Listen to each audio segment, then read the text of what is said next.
There's been a great deal of concern by the Ghanaian people that they would want passports to be, in terms of the processing, in terms of the convenience, they would want that we work on that. We need to go full digitalization. We need to make it possible for courier services to submit passports to people. We shouldn't have a situation where thousands of passports remain uncollected. Cut down the inconvenience. If government has your biometrics, why is everybody still collecting biometrics? DVLA, SNIT, NIA, health service, passport office, everybody is still collecting biometrics every day. Happens only in Ghana. It has to stop. We must integrate. And that is why I've spoken to the communications minister to help us with technical staff from his ministry and the NIA so that we can integrate. If your biometrics are in the system, why should you have to always, if you want to renew your passport or get a passport, do your biometrics again? It's total waste of man hours. And then we also want the passport office to become a 24-hour passport office that operates around the clock. And we'll be piloting that as we look at moving all our missions to 24-hour working period. That, as you know, is the vision of President Mahama. He's big on having a 24-hour economy so that we can work around the clock and then create jobs. Potentially, we can triple current staff numbers if we roll out a 24-hour operation within the ministry. So that is one of the committees that we'll be setting up today. The second committee we shall set up is the Migration and Welfare of Ghanaians in the Diaspora Committee.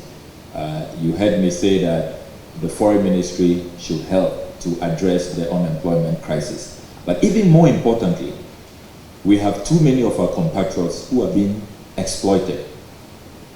Their dignity is violated violently, particularly in some regions I don't want to mention because the media is here, but you know those regions.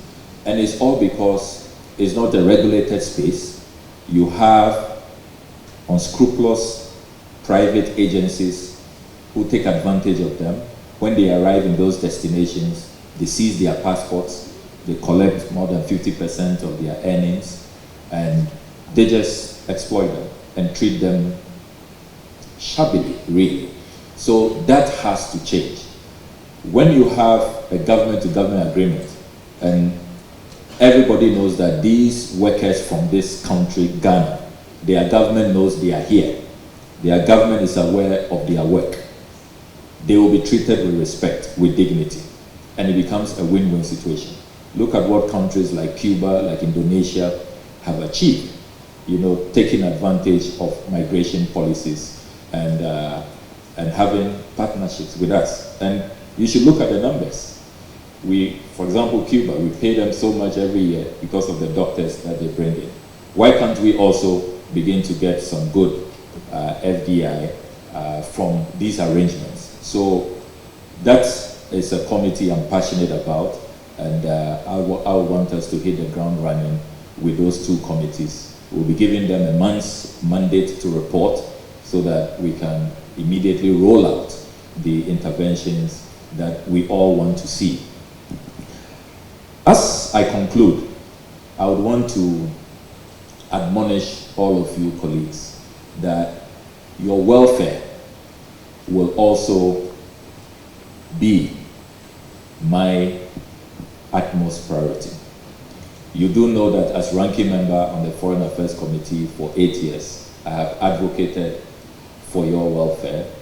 I have said that we should bring back the waiver on duties, particularly when you are returning from your posting.